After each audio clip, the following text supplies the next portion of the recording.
This episode is brought to you by UiPath. Human achievement can be slow. 200,000 years to go from the wheel to your jalopy? Really? But today, 90% of the Fortune 500 are accelerating human achievement simply. When AI is everywhere, every process can be automated and accelerated. Accelerated. UiPath, the AI everywhere foundation of innovation.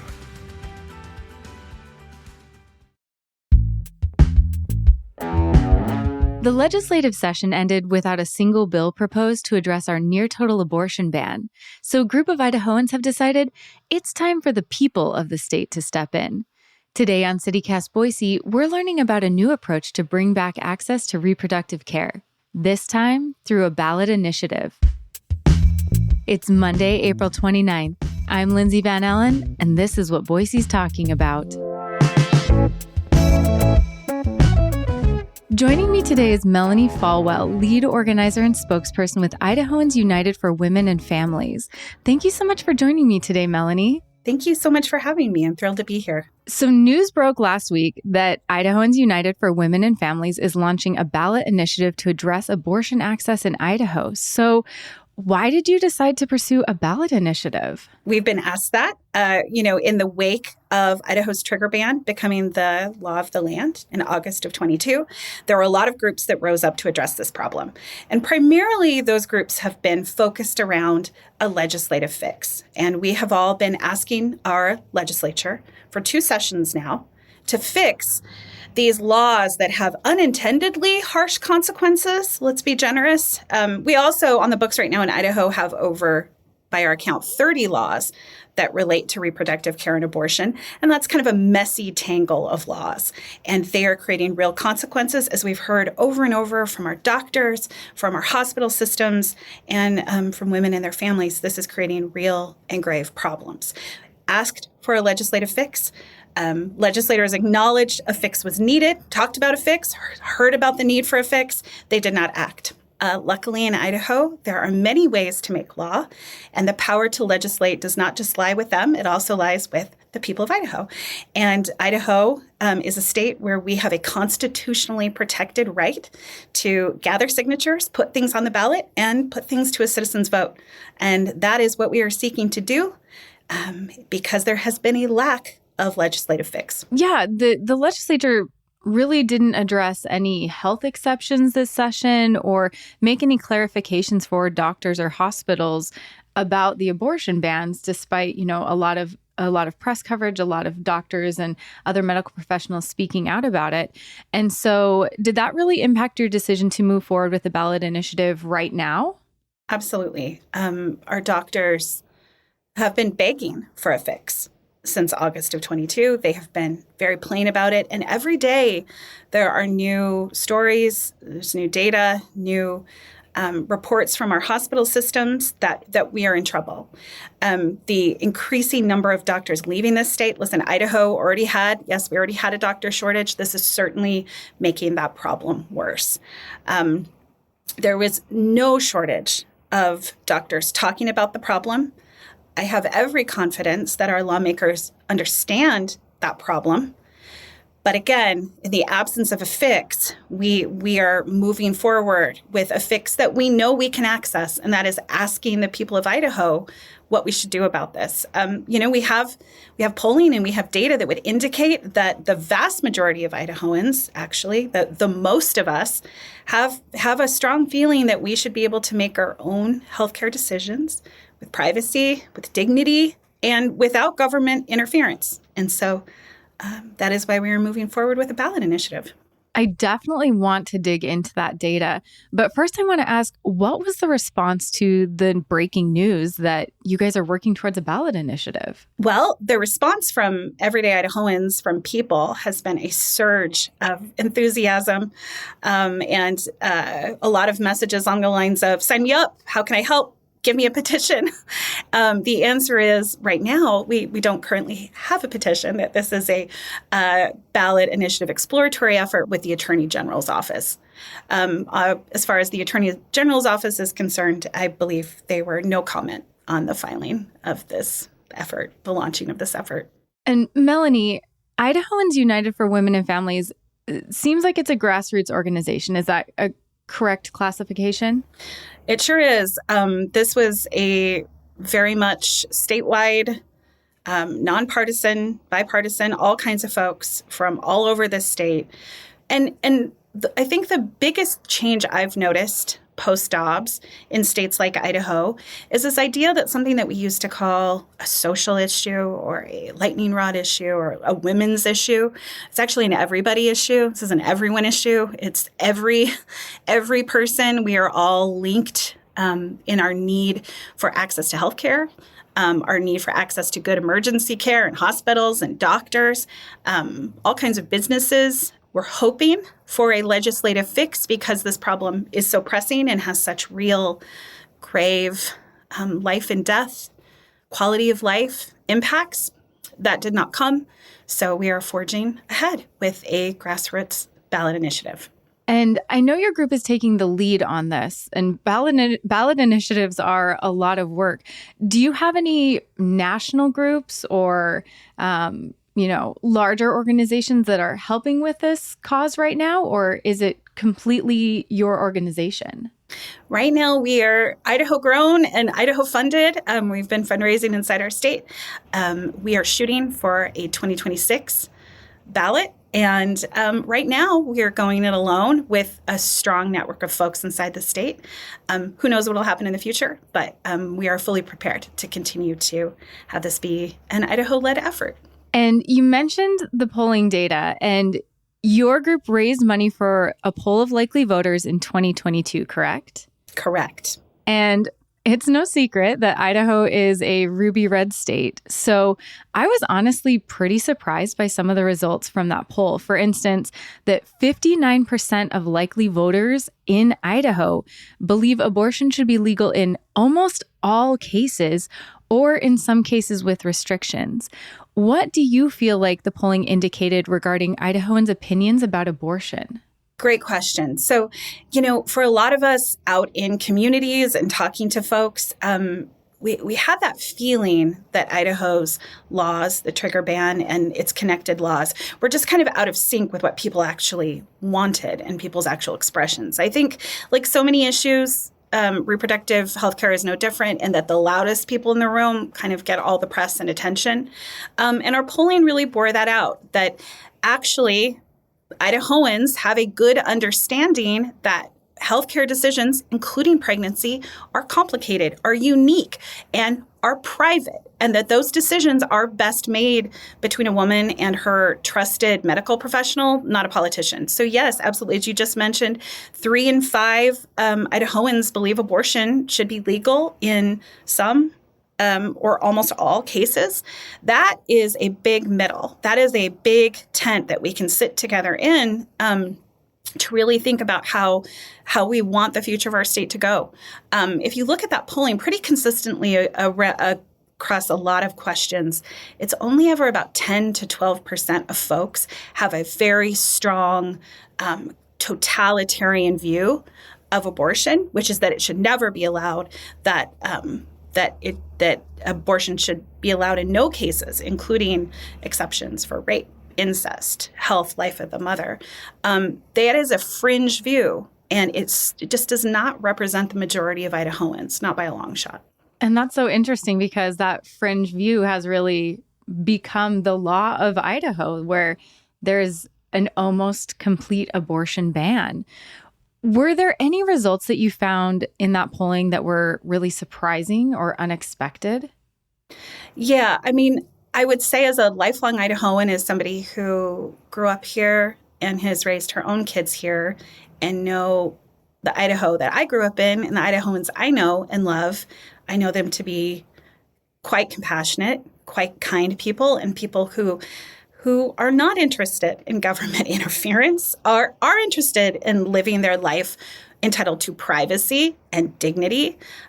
So these results really reinforced the Idaho I thought I knew. And I would also call out that more than 2/3 of those we polled believe that we should not enforce our belief about abortion on others. And a lot of those folks were like, listen, I'm personally I'm personally pro-life. Abortion would never be the first option for me or my family, but I don't think that we should impose our views on others. I think that we should respect women, families, and their doctors enough to say, you know what, that is a private, very complicated decision that doesn't benefit from having politicians involved. The vast majority of Idahoans do not believe that medical decisions improve when you get lawyers and politicians in the emergency room.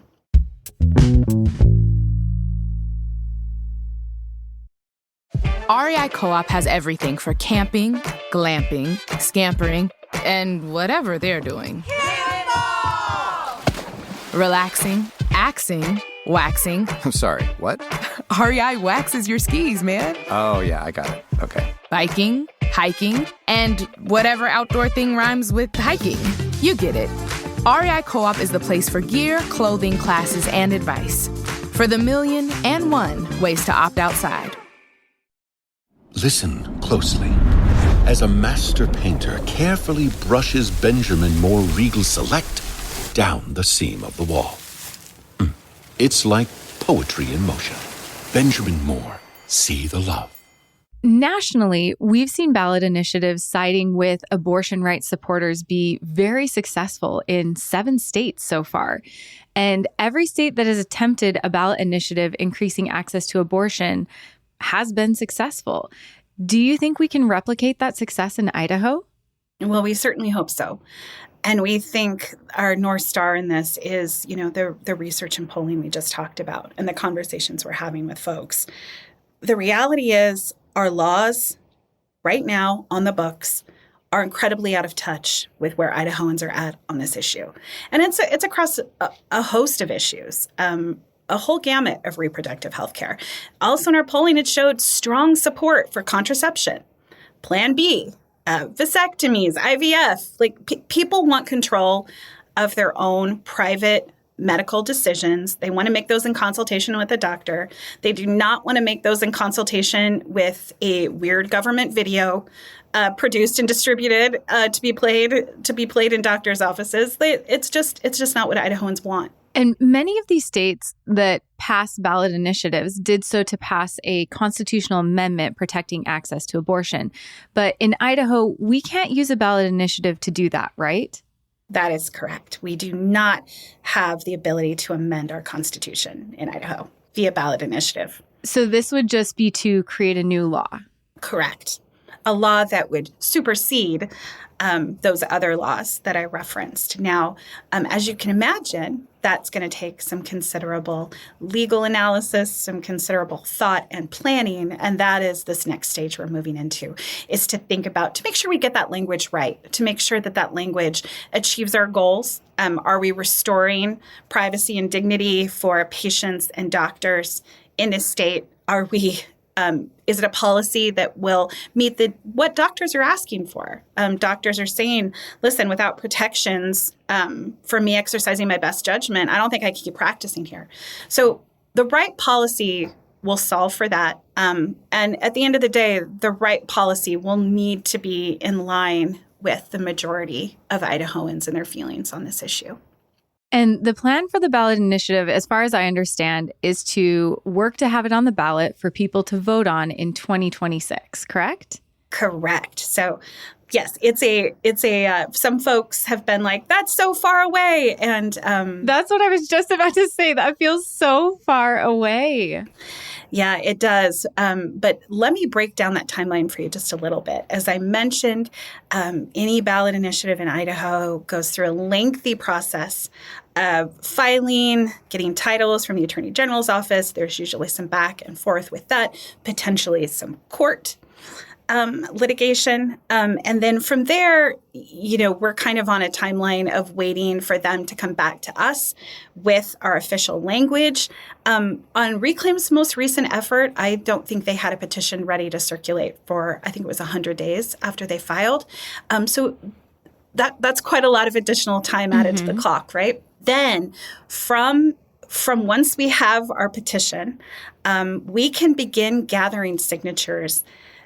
This is a little complicated, but 18 months before April 30th of the year it's going to be on the ballot. So we would like to take as many of those months as possible to gather our signatures in Idaho, and it should be a reasonable hurdle to put something on the ballot. And here in Idaho, it's a healthy hurdle. We have to gather 6% signatures from 6% at least of registered voters. Additionally, those signatures need to come, we need to get that 6% threshold in 18 of Idaho's 35 districts. So that's a little over half, which is good. That means that I'm not just gathering signatures here in the Treasure Valley, I'm gathering signatures across the state to make sure that there is that threshold of broad support for putting this on the ballot. So what is the focus right now to eventually get to the point where we could vote on it? That, you explained all of those steps and there is a lot involved. What is the focus right now? Great question. The next hurdle that we have to move through is language. So we are going to be out traveling the state in June, July, community meetings, talking to folks, and then in consultation with our legal team, crafting the right ballot initiative language. Of course, all of that takes money. I am not a lawyer. And so we will need to pay a legal team. We will need to pay to get through the entire process. That may include a court battle as well. So we are fundraising. We are accepting donations at our website, idahoansunited.com. Every dollar raised goes towards this goal. And that's kind of what's next. And we look hopefully towards being able to begin circulating petition and gathering signatures late this fall. You mentioned a little bit, and it was mentioned in the news articles about this story, the responses from legislators or how legislators have been addressing this issue. Specifically, I'd like to bring up Representative Brent Crane, who said that in 2025, the GOP legislation to address the abortion bans would likely be a government-produced educational video explaining the laws that physicians need to follow. And House Speaker Mike Moyle said that the idea that doctors were leaving the state because of the abortion laws was a, quote, convenient excuse. Do you think these kinds of responses that, in my opinion, are quite dismissive of the concerns that doctors have raised, do you think these are going to impact your efforts to get this initiative on the ballot? I think those comments underscore the need to take this to the people. Those are some of the most powerful leaders in that building. And to have them be, I think you're correct, dismissive, a little flip about something that is literally life and death, that in some instances, we're talking about maybe the worst day of somebody's life. We are talking about doctors who are terrified of losing their license to practice medicine. They are terrified of staggering fines and punitive action. They are caught between a terrible state law and a federal law. They don't really know what the best course of action is. And to be so dismissive seems quite cruel to me and quite out of touch with where people are at on this. Nobody is asking for a government-produced informational video. Nobody is asking for that. Our doctors are asking for the ability to practice medicine. And people are asking for the ability to work with a doctor who's empowered to do what's best for them, to do what's best for their life, for the lives of their families. This is what's at stake. And it, for me, really underscores why the ballot initiative is our best next step. Wow. Melanie, thank you so much for joining us today and explaining this process and bringing all of your expertise and knowledge to this discussion. Oh, absolutely. Thank you so much for having me.